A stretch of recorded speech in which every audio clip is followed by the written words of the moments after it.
모두 합장하여 주시기 바랍니다. 목탁에 맞춰 스님께 인사 올리겠습니다.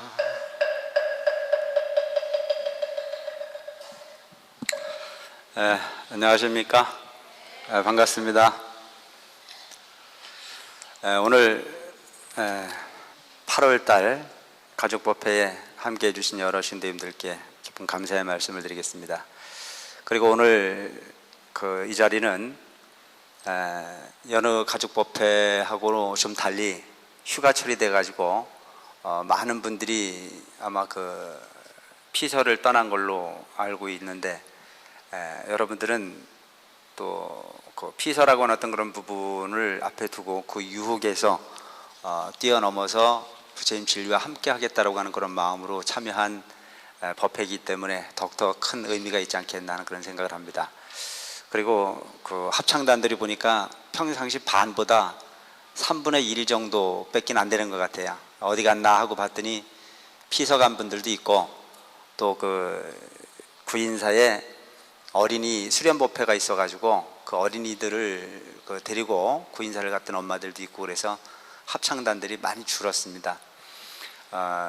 적은 인원이라고 항상 생각을 합니다. 저는 욕심이 많아가지고 이 법당이 꽉 차서 들어오지 못할 정도가 돼야 직성이 풀리지, 한 자리라도 비면 기분이 별로 그렇게 썩 좋은 사람은 아닙니다.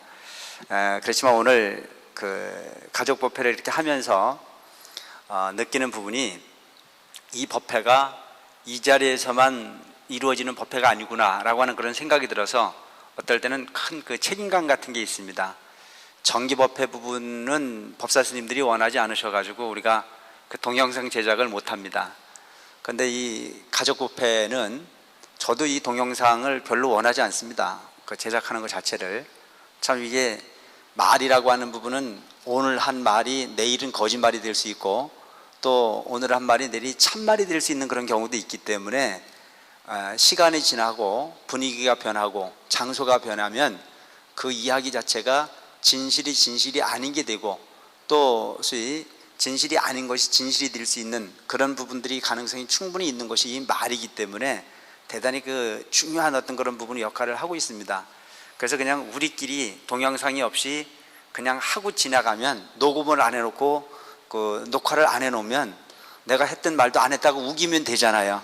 근데 이게 녹음을 해놔버리니까 이거 거짓말도 못하고 참 어려운 부분이 많습니다. 그래서 그럴 때마다 우리 교모위원한테 이거 녹음하지 말자, 이건 그냥 온 사람만 그냥 보고 말자, 이런 쪽의 이야기를 제가 많이 했었는데, 그래도 우리 이제 젊은 세대들의 간부들이 그렇지 않습니다, 스님. 부정적인 부분도 물론 있겠습니다만은 긍정적 부분이 더 많다고 생각하고 용기 있게 갑시다. 그래서 저는 그냥 그걸 묵인해 왔었습니다. 그런데 요즘 이제 들어서 저희 사문사 가족법회 동영상이 정말 여러 곳으로 많이 전파가 되어서, 저는 한 번도 본 일이 없는 사람들인데도 와서 아는 척하는 사람도 있고, 조금 있으면 아마 사인해달라는 사람도 있을 것 같아요. 오늘 상당히 의미가 있는 부분은, 우리 전국 지역에서 흔히 이 사문사를 찾아올 수 있는 여건이 되는 사람들도 있겠습니다만은, 저 미국에서부터 사문사라고 하는 부분을 모르고, 또 사문사 주지가 누군지도 모르는 상황에서 불교에 대한 궁금증을 가지고 아마 인터넷을 통해서 한국 불교를 쭉 이렇게 클릭을 하다가 거기에 하나 걸리는 게 있어가지고 아마 사문사를 이렇게 검색을 해봤던 모양입니다. 그 검색을 하고 난 이후에 저희 사문사에서 이루어지고 있는 이 동영상 법회 법문을 보고, 스님의 어떤 그런 법문을 현장에서 한번 듣고, 또 궁금한 사항을 한번 해결하고자 하는 마음으로 아주 먼 길을 오신 분이 있습니다. 우리 수민 씨 좀 일어나 주시죠. 저 미국에서부터 우리 사문사를 방문해 주신 분입니다. 여러분 뜨거운 환영의 박수 한번 보내주시기 바랍니다.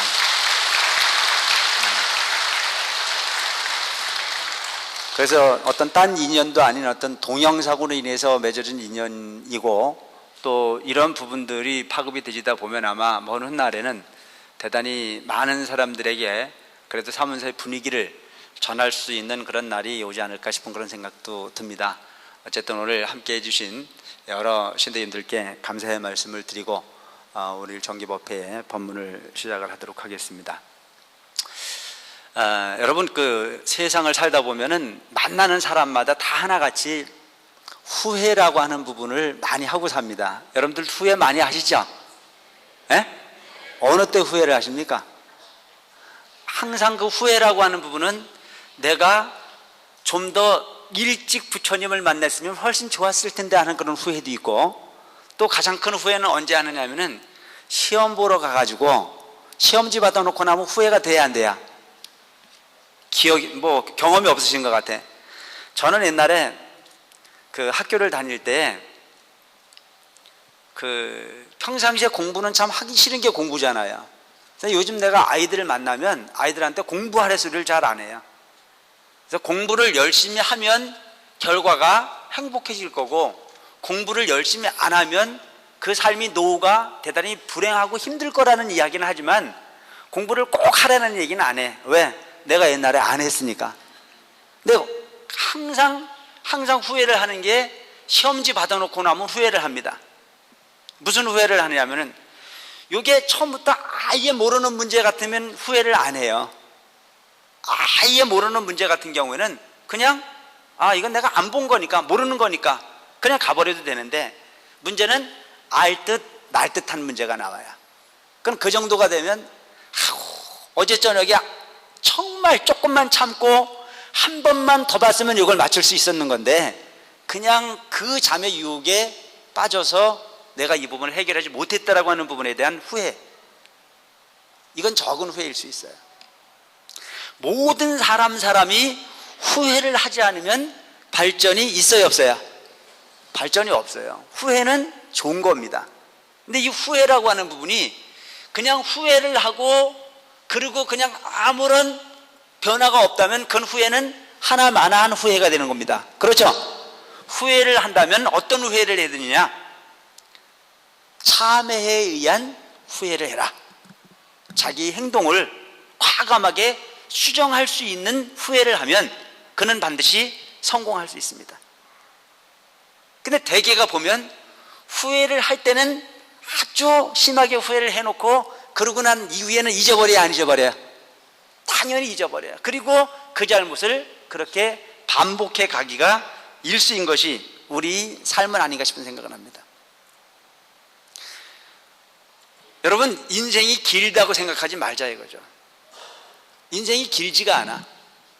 지금 연세가 높으신 우리 어르신들 세월이 빨라야 안 빨라야? 에? 빠르죠?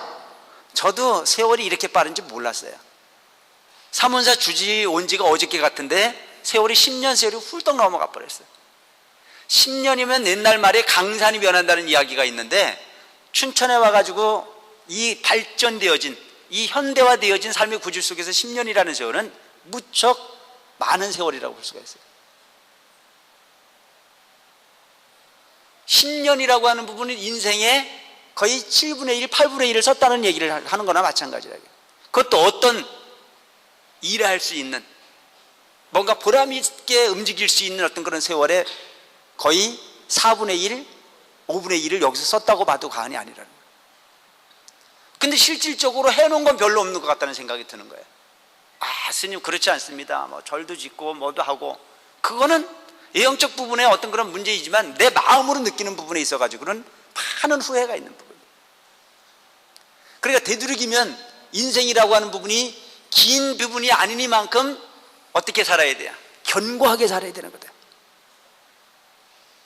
우리 인생이 긴 게 아니에요.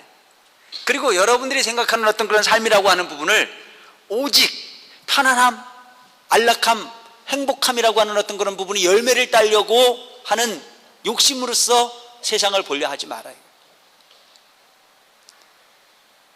인생이라고 하는 부분이 자기가 이 세상을 왜 왔는지를 잘 생각해 보면 답이 나와요.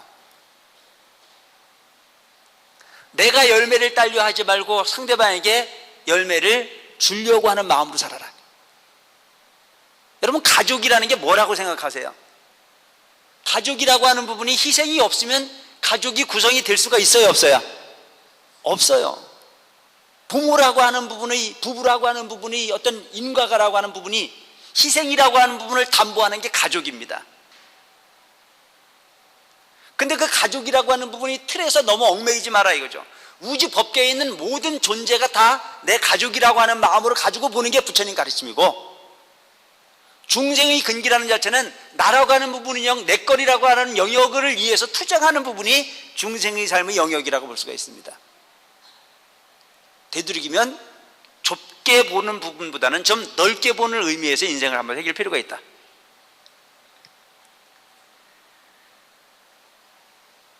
영국의 유명한 성직자 중에 칼렙 콜튼이라는 사람이 있다고 그래요. 내가 이 책에서 봤는데 이 별로 들어오는 인물은 아니에요. 근데 이 사람이 뭐라고 얘기를 했느냐면, 후회의 씨앗은 젊었을 때 즐거움으로 뿌려진다, 이런 말이 있어요. 참 멋있는 이야기를 했거든요. 후회의 씨앗이라고 하는 부분은 젊었을 때 즐거움으로 뿌려진다. 젊어서 놀기만 좋아하면 늙어서 후회할 수밖에 없는 거 아닙니까? 그렇죠? 즐거움이라고 하는 부분만을 너무 쫓아가다 보면 열매는 진실하게 따기가 대단히 어려운 게 우리 인생이라고 볼 수도 있어요. 그래서 우리 인생이라고 하는 부분이 평생의 인생을 한번 잘 생각해 보자. 부처님께서 말씀하신 내용을 들어보면 일체 중생은 고해 중생이라고, 고해 중생. 그래서 불교에 불설 비유경이라고 하는 경전을 통해서 부처님께서 비유를 해놓으신 부분이 있어요. 그게 뭐냐면 안수정등이라고 하는 그 비유 설법이 있습니다. 요 밖에 법당 밖에 나가면은 벽화가 하나 있습니다. 보신 분 있죠? 예? 요 법당 바깥에 보면 벽화가 하나 붙어 있는데, 그 벽화에 보면 큰 들판이 있습니다. 아주 넓은 들판을 어떤 나그네가 길을 가고 있습니다. 그런데 갑자기 미친 코끼리가 이 나그네를 쫓아오기 시작합니다. 미친 코끼리한테 바치면 죽어야 안 죽어야? 에? 죽는단 말이죠. 그러니까 그 미친 코끼리가 쫓아오니까 그냥 도망을 갈 수밖에 없지 않습니까? 정신없이 도망을 갔어. 왜? 왜 도망갔어? 가르쳐줬잖아요, 조금 아까. 죽을까봐. 왜 쫓아오는지도 모르고, 도와주려고 쫓아오는지 죽이려고 쫓아오는지 그냥 우리는 겁먹은 대로 쫓아가는 거예요. 알지 못하기 때문에. 우리 인생이 마찬가지인 거야. 우리 인생이 저 넓은 광야를 이유 없는 두려움에 도망가는 인생이나 마찬가지인 게 우리 인생이에요. 알고 가는 길이 있습니까? 알고 가는 인생 없잖아요. 오늘 죽을지 내일 죽을지 출세를 할지 못할지 모르니까. 근데 우리는 무한하게 꿈을 꿉니다. 어떤 꿈을? 그냥 오늘보다 내일은 분명히 좋을 거라는 꿈을 꾸고 있어요. 그래서 그 부분이 꿈을 꿔도 현실적으로 행복해지지 않으니까 주로 쫓아가는 데가 어디 쫓아가요? 어저께도 누가 왔던데? 쫓아가가지고 나는 내일 일이 잘 될 건가 안 될 건가 궁금해 안 궁금해? 대답을 안 해.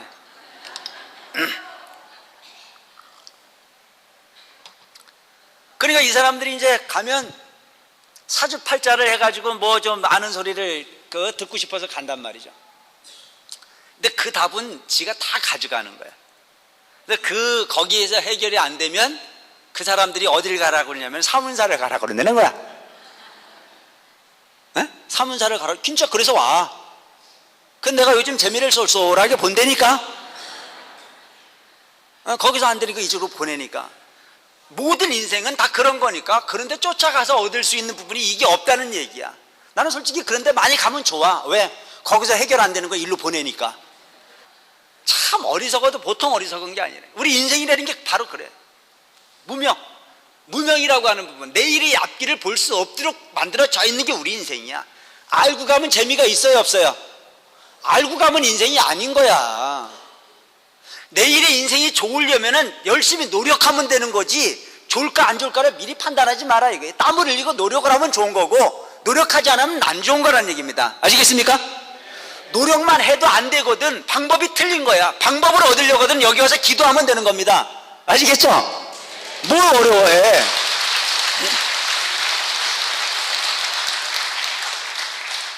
그냥 가는 부분이 길이 어려우면 등불을 찾으면 되는 거고 깜깜하면 빛을 가지면 되는 부분이라 이거죠. 그 빛을 누가 주는 것도 아니고 내 스스로가 그 빛을 가질 수 있도록 만들어져 있는 게 우리 인생이라 이거예요.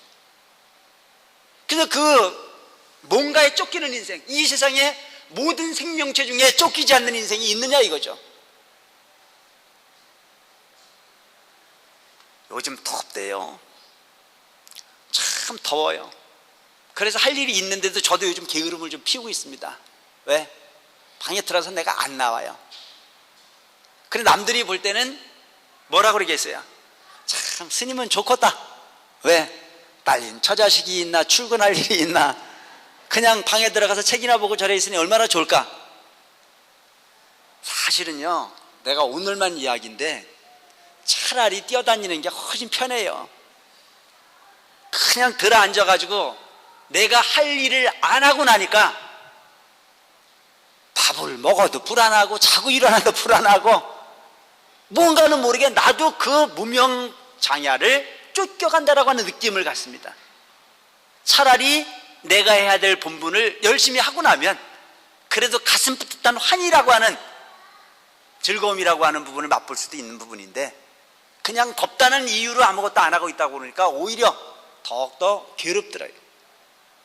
그래서 그 소위 그림을 보면 그 무명장야를 미친 코끼리가 막 쫓아오니까 그 나그네가 도망을 가다가 그 목숨을 숨길 곳이 없어서 도망가다가 숨길 수 있는 유일한 공간을 하나 만든 것이 얻은 것이 뭐냐면 우물입니다. 그 우물을 찾아보니까 그 우물 바닥에는 동룡이 독을 뿜고 있어. 용이, 동룡이 떨어졌다 그러면 죽는 거야. 그리고 그 동룡의 그 우물 바닥을 향해서 큰 등나무 줄기가 하나 밑으로 쭉 뻗어 있어요. 어쨌든 팍 떨어지면 동룡한테 죽으니까 떨어질 수도 없고 그래서 등나무 줄기를 타고 내려갔어요. 등나무 줄기를 타고 내려다가 반쯤 가서 힘이 들지만 매달려 있을 수밖에 없잖아요. 그죠? 탁 매달려 있었어.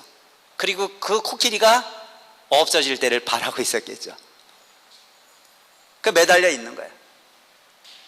근데 보니까 아이고 이제 살았구나 라고 생각해서 눈을 딱 떠보니까 바닥엔 동룡이고 그 우물의 벽에는 뭐가 붙어 있느냐면 독사가 4마리가 혀를 날름거리고 있어.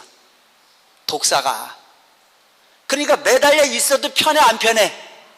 매달려서 힘이 빠져 죽겠는데 이것도 힘든데 독사가 날름거리고 있으니까 움직이면 독사한테 물려서 또 죽어 안 죽어? 독사한테 물려 죽는 거라. 그것만이 문제가 아니야. 그래도 매달려서 독사가 날름거리니까 움직이지 말고 가만히 있어야지라고 하는 쪽으로 생각을 했는데 정신을 차려서 이 위에 코끼리가 왔나 안 왔나 고 쳐다보니까 이 위에는 보니까 그 등나무 줄기를 쥐새끼 2마리가 와서 갉아먹고 있어. 한 마리는 흰쥐고 한 마리는 검은 쥐야. 에? 그러니까 이제 그 쥐가 갉아먹으면 그건 이제 뚝 떨어져가지고 동룡한테 잡아 먹힐 수밖에 없는 거잖아요. 그죠? 그러고 있는 상황인데 이제 끝났구나. 오늘 죽을 건가 내일 죽을 건가 조금만 끊어지면 죽을 거라고 하는 불안한 마음을 갖고 있는데 그 중에 그래도 보니까 등나무 나무 꼭대기에 벌집이 하나 탁 매달려 있는데 그 벌집에 벌이 맹맹맹맹 하고 쫓아다녀. 그 쫓아다니는 가운데 바람이 부니까 그 바람 부는 충격에 의해서 꿀물이 똑똑 떨어지고 있어. 그래서 이마로 꿀물이 떨어지길래 조준을 해가지고 혓바닥으로 꿀물 빨아먹는 재미에 쥐새끼가 갉아먹는 것도 잊어버리고 뱀이 혓바닥을 날렁거리는 것도 잊어버리고 꿀물 빠져 빨아먹는 재미에 세월 보내고 있는 게 누구더라? 우리더라. 참 멋진 비유 아닙니까? 우리 생명이라는 자체는 낮이 가고 밤이 가면 분명히 생명줄은 끊어져야 안 끊어져요? 끌어주는 거 아니야. 이게 생명줄이야. 뱀이 혓바닥을 날름거리는데 그게 뭐야? 우리 4대 육신이야. 우리 4대 육신이라는 자체는 지수하풍 물질이 이루어졌기 때문에 틈만 나면 아파 안 아파? 틈만 나면 아프고 세월이 가면 삐덕거리고 반드시 이것은 지수하풍으로 돌아가게끔 돼 있거든. 이게 4대를 이야기를 하는 거라. 저 우물바닥에 뱀이 소위 동룡이 혓바닥을 날름거리고 있는데 그건 뭐야? 거기 떨어지면 죽는 거야. 글로 떨어지게끔 돼 있는 게 우리 인생이라 이거야. 그리고 그 꿀물이라는 자체는 뭐예요? 우리가 그것이 영원한 우리의 행복에 매개체 역할을 할 줄 아는 우리들이 욕심을 부리는 대상들 아니냐 이게. 물질을 구하고 음식을 구하고 생명을 구하고 명예를 구하고 소위 이성을 구하고 이런 모든 부분들이 바로 그 우리 욕망이라고 하는 부분. 그 욕망에 취해서 지금 낮쥐가 갈고 있고 밤쥐가 갈고 있다라고 하는 사실을 모르고 앉았는 게 우리 인생이라. 조금만 삐그덕거리면 육신의 병이 들고 그 육신이라는 자체는 바로 자연으로 산화할 수밖에 없는 삶의 구조로 만들어져 있는 건데도 불구하고 우리 그걸 잊어버리고 있다는 거예요. 그리고 그 벌이 왱왱거리고 다니니까 그런 삿된 우리 생각들이 우리를 어지럽히고 있는 것이 우리 삶의 구조라. 이렇게 비유를 해본다면 우리 인생이라는 자체는 얼마나 허망한 거예요. 그죠? 길지 않은 인생, 어차피 그렇게 불안하게 살 수밖에 없는 인생이라면 우리 인생이라는 자체를 보다 값지게 운영해 갈 필요가 있다. 어떤 인생으로? 후회하지 않는 인생으로 인생을 한번 살아본 적이 멀지 않은 부분이라 이거예요. 어차피 베른 몸이니까 지금부터라도 한번 잘 살아보자라고 하는 쪽으로 생각을 해볼 필요가 있습니다. 대개가 여러분 후회를 언제 하느냐면은 젊었을 때 하는 후회와 나이가 들었을 때 하는 후회가 차이가 있다면서요. 그죠? 젊었을 때 하는 후회는 어떤 거예요? 왜 내가 공부를 열심히 하지 않았을까?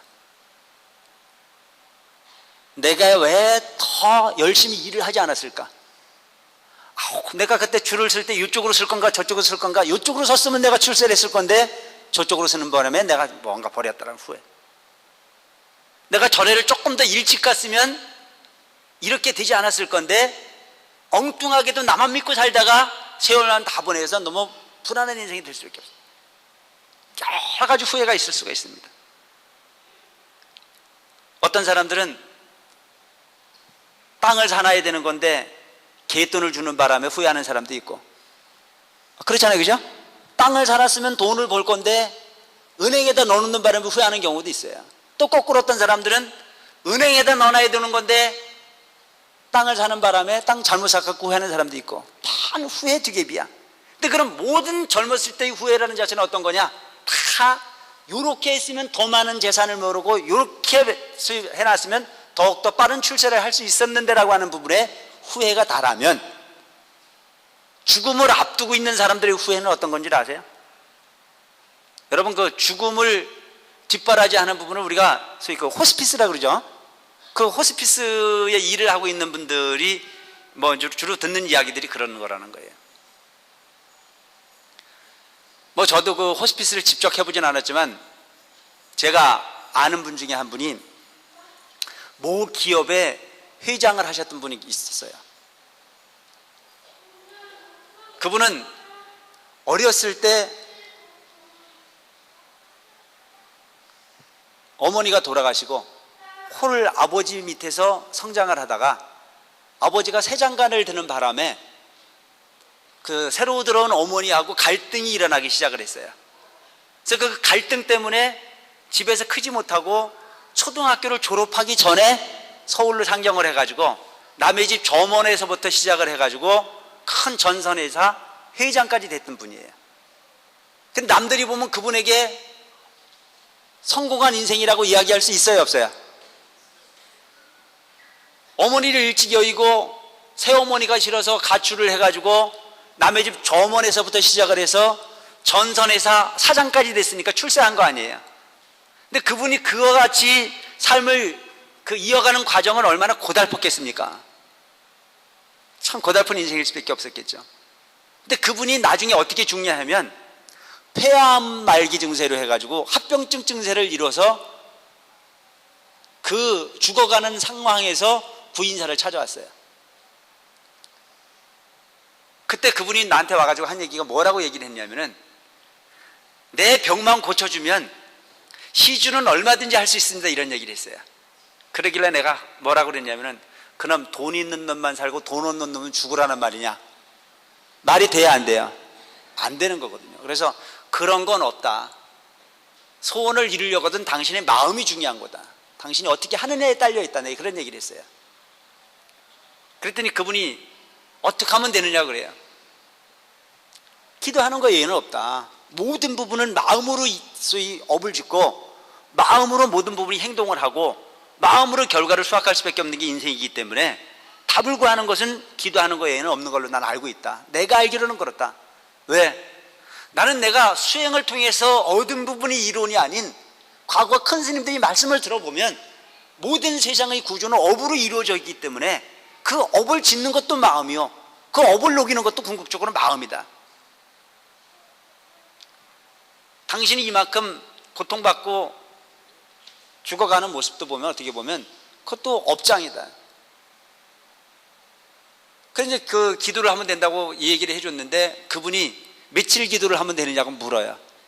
그래서 그 당시에 구인자 처음 오면 무조건 4박 5일 기도하라고 그랬거든. 그 4박 5일이 기도 기본입니다 그랬어요. 그런데 그분이 하는 얘기가 자기는 병원에서 이제 앞으로 살아봐도 며칠 못 산다는 얘기를 듣고 마지막 수단으로 왔다 이거예요.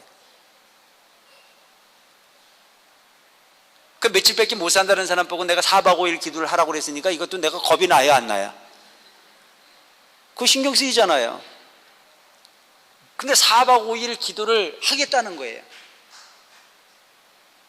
근데 그분이 거기에서 그 이대중이 계실 때인데 4박 5일 기도를 하는데 정말 잘 하더라고요. 한쪽 다리를 절단을 하셨어요. 그리고 그 자기 기사가 없고 올라오신 분이에요. 스님 법문을 할 때는 항상 법문을 들으러 오고 항상 그 소위 깨어 있으려고 애를 쓰고 나름대로 애를 쓰다 이거죠. 근데 며칠밖에 못 사는 사람이 4박 5일 동안 기도를 하라 해서 만약에 구인사에서 잘못되면 나는 이게 불안한 거예요. 그러니까 딴 사람한테는 신경이 안 쓰는데 또 그런 데 신경이 쓰이잖아요. 잘 하나 하고 보면 아주 기분이 좋아진 거예요. 4박 5일 기도를 무사히 마치고 그분이 기분이 좋아서 갔어요. 기분이 좋아서 가고 나가지고 너무너무 좋아졌다는 거예요. 자기가 마음이 편안해지니까. 근데 그분은 영원히 살고 싶었겠지만 내가 볼 땐 영원히 살 수 있는 분은 아니었다 이거죠. 어느 정도 시간이 지나고 난 이후에 그분이 더 살고 싶은 욕심이 강해지니까 중국의 그 당시에 우리하고 막 이 교류가 막 시작이 돼서 중국 다니기가 그렇게 편하지 않았던 그 시대인데 그때 돈이 있고 뭐 이 여유가 있으니까 중국을 가가 치료를 하러 간다고 갔다 와가지고 더 그게 심해졌습니다. 그래서 더 심해지다 보니까 중앙대학교 병원에다가 산소호흡기 꼽아놓고 이제 막 헐떡거리고 있는 상황이에요. 그런 상황이 되다 보니까 이 환자가 딴 건 필요 없고 스님이나 한번 꼭 봤으면 좋겠다. 제안이 그거예요. 그래서 그 가족들이 전화가 왔어요. 스님 한번 서울 좀 올 수 있냐고. 근데 지금은 이렇게 사문사 주지 정도 해가지고 시간을 내 마음대로 어느 정도는 쓸 수 있는 부분이 여유가 있지만 옛날에 구인사에 있을 땐요 제가 그런 시간을 쓸 수가 없었습니다. 주로 다니는 것이 큰 스님 모시고 어딜 갈 수 있는 시간 외에는 거의 구인사에 살 수밖에 없었거든요. 근데 그 다 죽어가는 사람이 스님을 한번 와서 이야기를 좀 하고 싶다고 그러는데 가야 돼요 안 가야 돼요? 예? 가야 되는 거 맞죠? 그래서 나도 갔어요. 왜냐하면 그게 내가 안 가면은 분명히 원하는데 안 가면 그게 평생 어떤 그런 한이 될 수도 있지 않습니까? 그래서 갔는데 그분이 염주 하나 들고 헐떡거리고 계세요. 근데 그분이 하는 이야기가 뭐라고 얘기하면 이제 인생이 후회를 하는 거예요. 그럴 줄 알았으면 좀 베풀고 가는 건데 베풀 수가 없었습니다. 그럴 줄 알았으면 좀 더 잘해주는 건데 잘해주지 못한 경우가 너무 많습니다. 그럴 줄 알았으면 내가 좀 돈 좀 멋지게 쓰고 가는 건데 쓸 수도 없었습니다. 근데 내가 그 자리에서 쓰는 거 강의할 수 있어요, 없어요? 내가 그 자리에서 쓰는 거 강의하면 내가 도둑놈 되는 것 같아갖고 말을 안 했어요. 근데 속으로는 내가 그렇게 쓰고 싶으면 나한테 줘라 그러고 싶대. 내가 잘 쓸 테니까. 근데 그건 안 되는 모양이더라고. 나한테 주면 그거 내가 개인적으로 쓰겠어요? 절 짓는 데 쓰지? 그래요, 안 그래요? 근데 그러는 얘기는 안 하더라고. 그러니까 다 복도 방법을 알아야 짓는 거지 그냥 짓는 게 아니야. 에? 음식도 먹어본 놈이 음식을 먹지 먹어보지 않은 사람은 찾는 게 그거예요. 뭐든지 평상시에 습관을 들여놓지 않으면 그건 실천하기 대단히 어려운 부분이에요. 날이면 날마다 가난하게 그저 그냥 오종종하게 살았던 사람이 어느 날 갑자기 돈이 왕창 벌리면 그 돈 쓰는 즐거움에 빠질 수 있어요, 없어요? 그냥 놀래 죽더라고. 대개가 해보지 않으면, 습관 들이지 않으면 안 되는 부분이야. 그 몫이라는 게 있더라는 거죠. 인생은 연극이라, 연극. 우리는 배우예요. 연극 배우가 평상시에 삶을 살다가 연극 무대에 올라가면 새로운 인물로 분장을 하고 목소리를 내고 모션을 하다가 그 자기 역할이 끝나고 나면 다시 나와요, 안 나와요? 다시 안 나오잖아요, 그죠? 다시 역할이 끝나고 나면 안 나오잖아요. 그 역할이 끝나면 안 나오지만 다 그 연극은 계속 진행이 됩니까, 안 됩니까?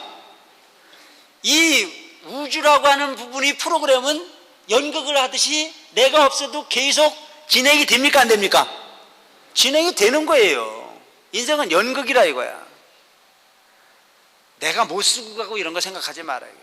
내가 벌어서 못 쓰고 갔으면 나 아닌 딴 놈이 써도 쓰겠지. 쓰는 걸 뭐가 걱정하냐 이거예요. 내가 이야기하고 싶은 것은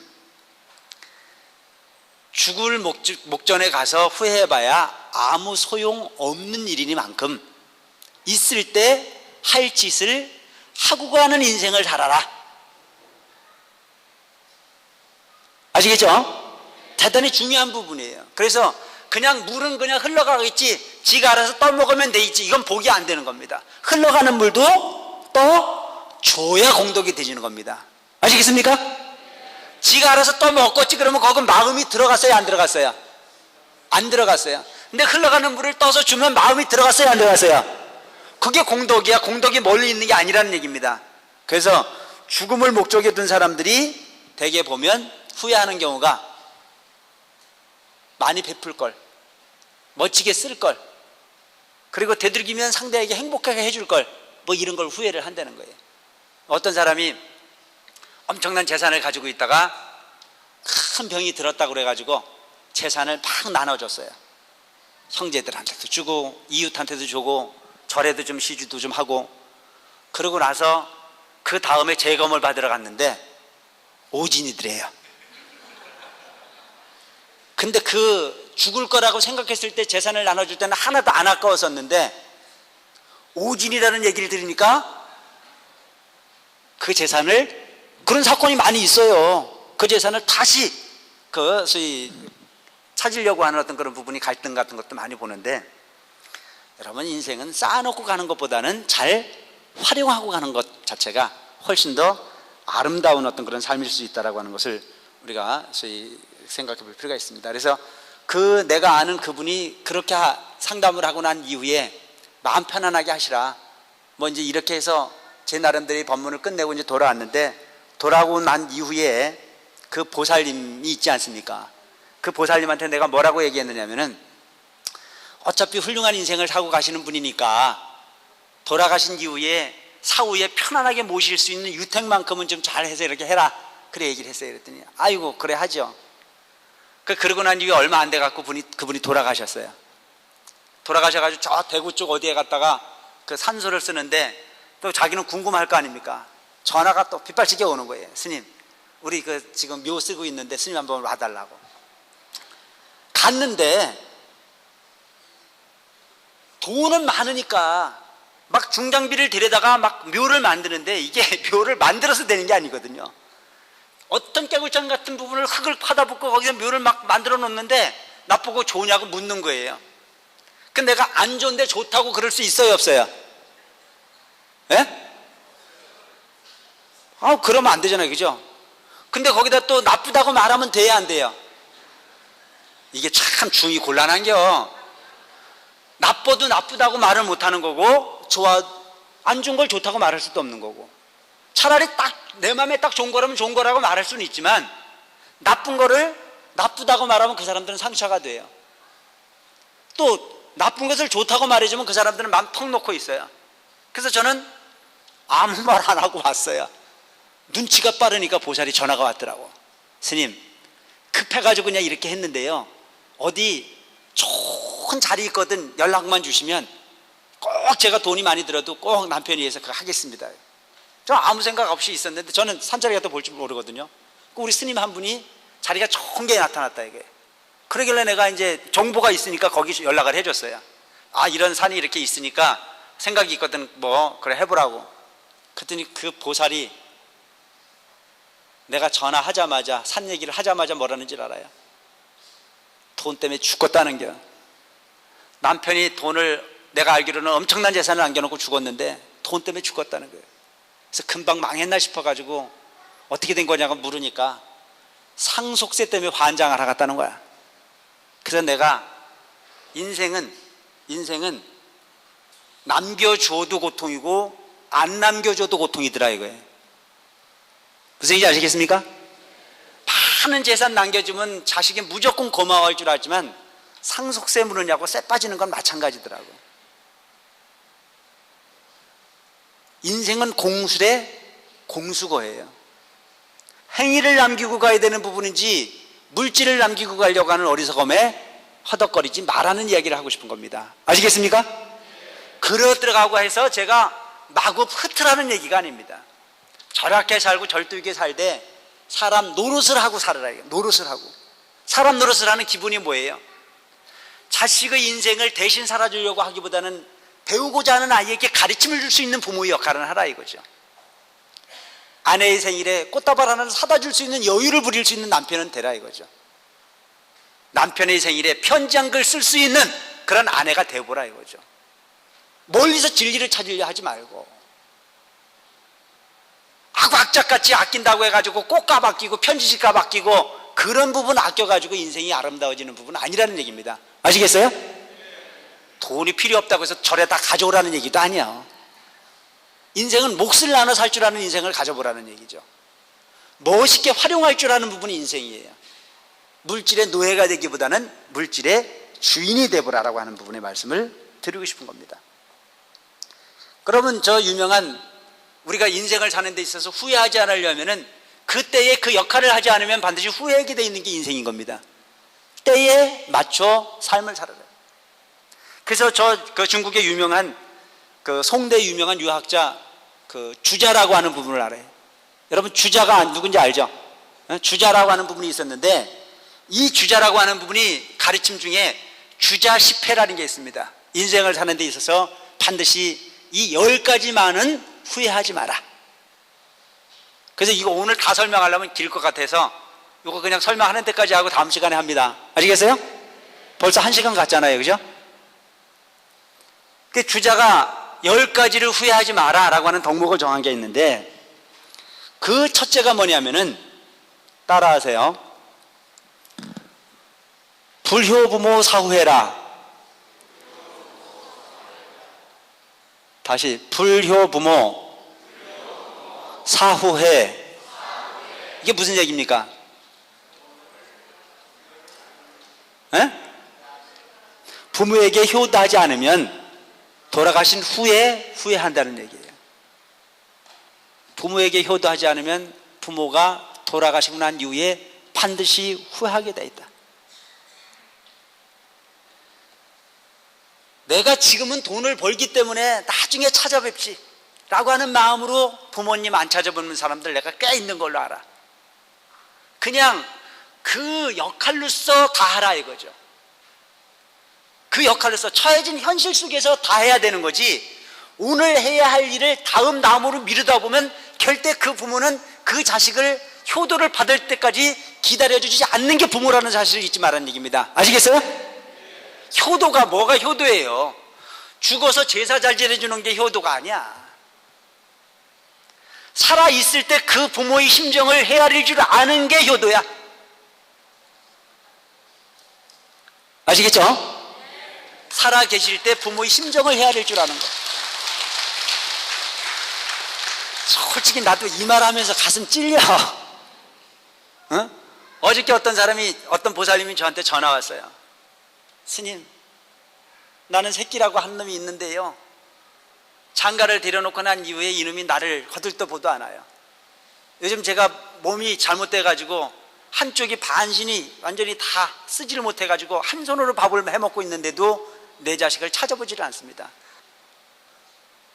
병원에 들어가 가지고 수개월을 있다가 그 소위 몸을 쓰지 못해 가지고 혼자 나와 있는데 한번 거들떠보도 않고 혼자 그 끼니를 해결하고 하는 부분이 너무나 고통스럽다는 거예요. 그러면서 하는 얘기가, 스님을 낳은 부모는 얼마나 좋겠습니까? 그래. 에? 나를 낳은 부모는 얼마나 좋겠느냐, 이런 쪽으로 얘기를 하는데 양심이 팍팍팍 찔리더라고. 왜? 나는 여기서 말로만 떠들지 실천을 못하니까. 남들 내가 뭔 짓을 할 수 있겠습니까? 참 인간이라는 게 참 이기적이에요. 혼자 살다 보니까요, 이게 세상을 잴 줄은 척도가 없어요. 그래서 가끔 생각나는 게, 어디 가서 앉아있으면 생각나냐 하면은 할 일 없을 때 생각나는 게 부모야. 아, 그래요 안 그래요? 여러분들이 나나 쌤쌤이 공범이지 뭘 그래? 물론 나보다 나은 분 많이 계시겠지만, 응? 내가 정신없이 일이 바빴을 땐 부모님 생각 하나도 안 나요. 근데 꼭 생각이 날 때가 어디가 생각이 나느냐면은 자동차 타고 하품하고 졸다가 번뜩 생각하면 전화 한 통 해야지. 이게 우리 현실이라 이거죠.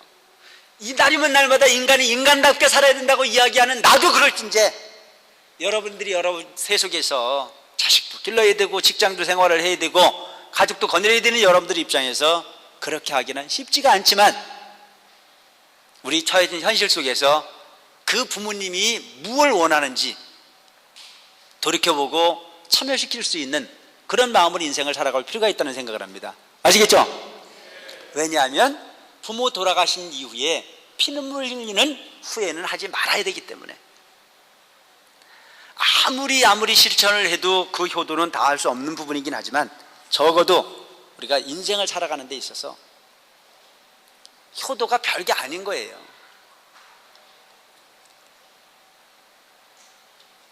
연세가 높으신 분들하고 젊은 사람들하고 이야기를 하다 보면 말이 통합니까 안 통합니까? 예? 잘 안 통하는 부분이 있을 수 있어요. 그렇지만 부모님은 상대방의 자녀를 괴롭혀 주기 위해서 그래 하는 부분이 아닌, 아는 게 거기까지이기 때문에, 정보가 거기까지이기 때문에 그럴 수밖에 없다는 사실을 안다면 이해하고 끌어안을 수 있는 자식이 될 필요가 있다는 생각을 합니다. 그리고 나는 항상 이제 그 노인복지관을 내가 운영을 하면서 어르신들을 많이 만나는데, 그 어르신들한테 하는 이야기가 그거예요. 효도를 안 한다고 말하지 말고 효도를 받는 방법을 만들어라. 자식도 부모를 이해해야 되지만 부모도 자식을 이해할 줄 아는 사람이 효도를 받을 수 있습니다.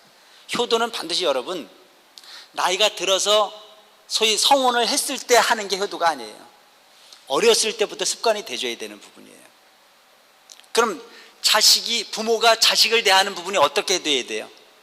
자식의 능력을 알고 요구해야 효도받을 수 있는 자식이 됩니다. 자식의 능력을 모르고 너무 부모의 욕심만 앞세워서 요구하다 보면 그 자식은 반드시 튀게끔 돼 있는 게 구조적인 삶이 될 수밖에 없어요.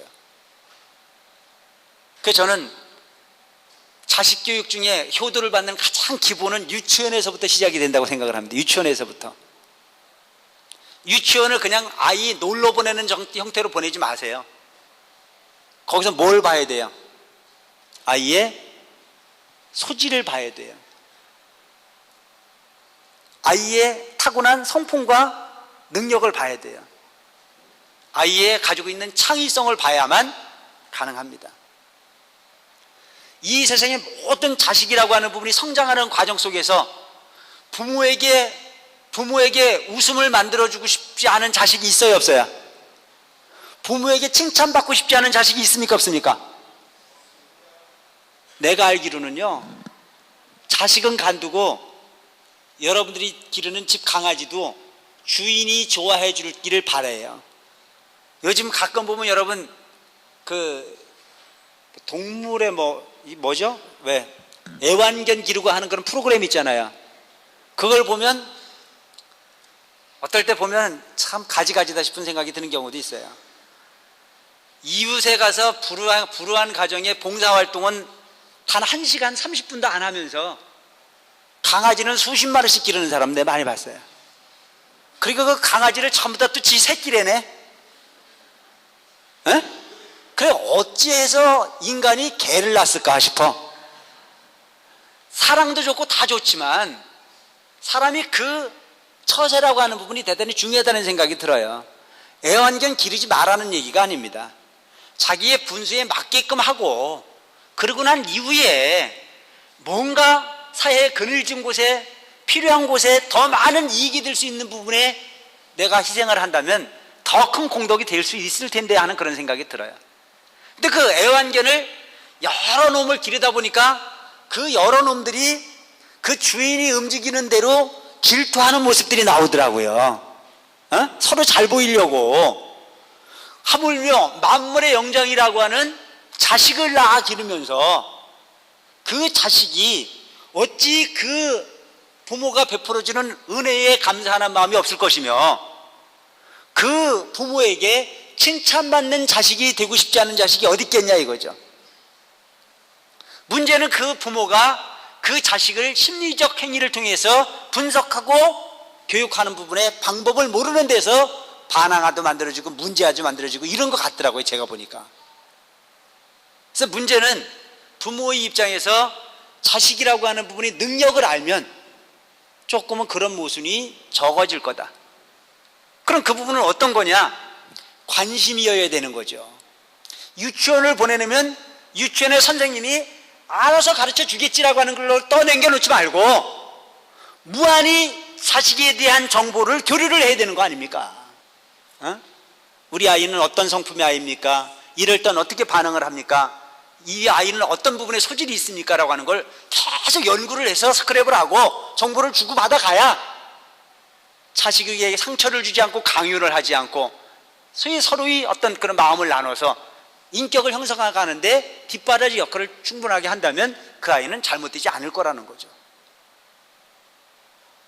문제는 과거에 내가 컸을 때 그냥 무턱대고 그냥 학교만 보내줘오면 됐고 우리 코찔찔을 흘리면서 그냥 도시락 싸가지고 떨그럭거리면서 학교만 오가서도 우리는 이만큼 성장을 했는데 다르다는 거죠.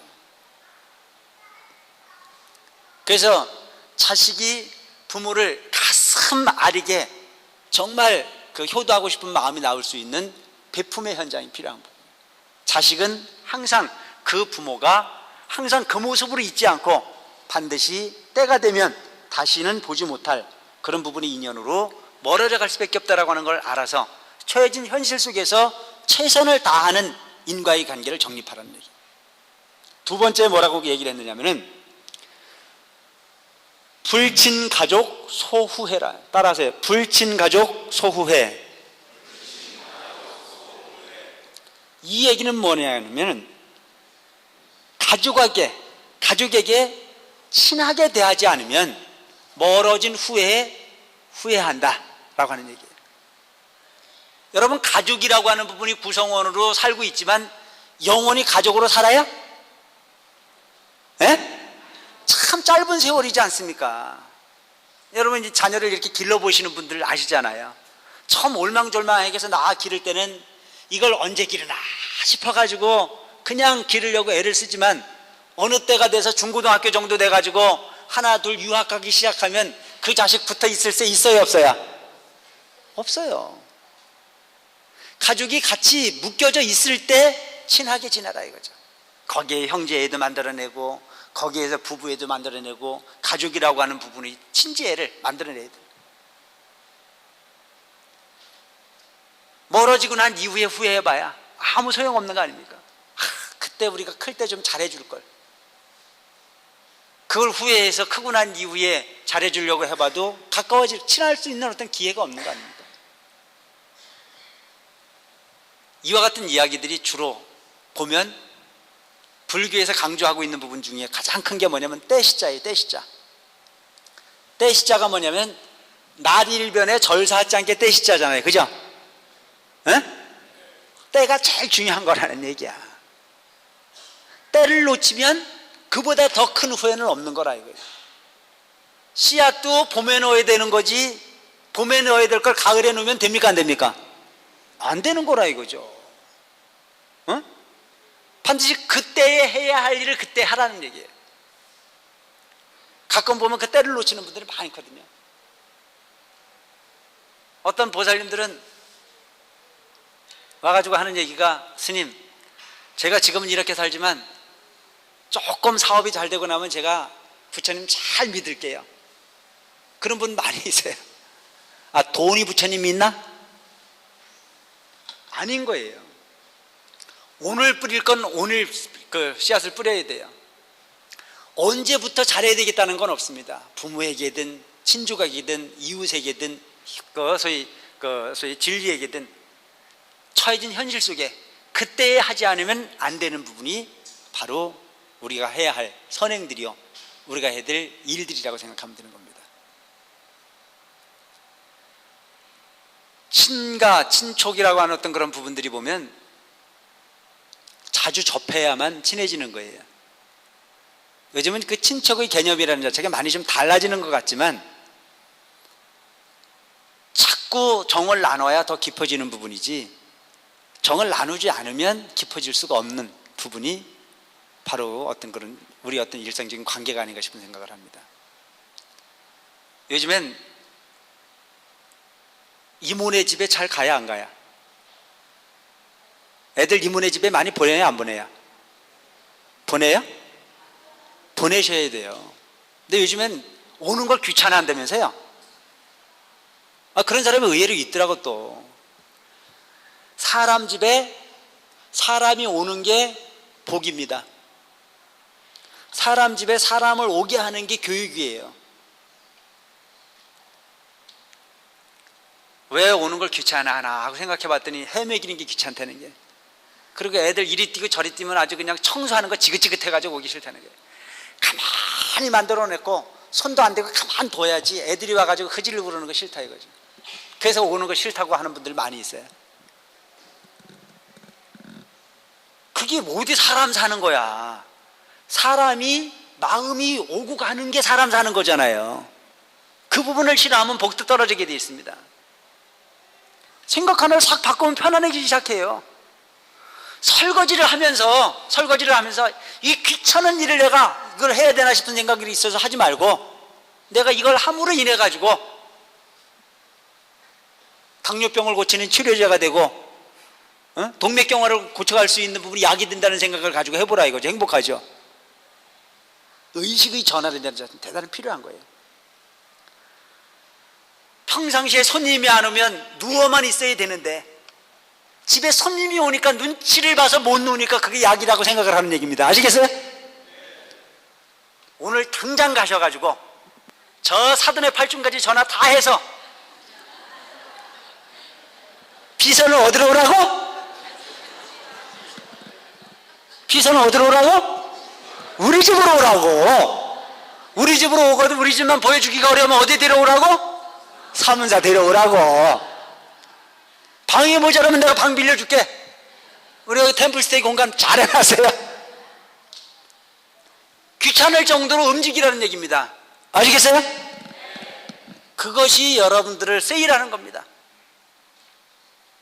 나를 자꾸 세일하세요. 내 능력을 자꾸 세일하고 내 움직임을 자꾸 세일하고 나를 자꾸 상대방을 위해서 나를 팔 수 있는 인생을 살아가라.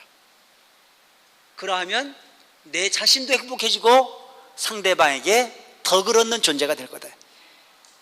지금 현실 속에서 좋다는 얘기만 들으려고 애쓰지 말고, 좋다는 얘기를 듣든 싫다는 얘기를 듣든 내가 상대방을 위해서 취하려 하지 말고 상대방을 위해서 베풀었다는 기억만 할 수 있는 인생을 살아갈 수 있도록 노력하라는 얘기입니다. 아시겠어요?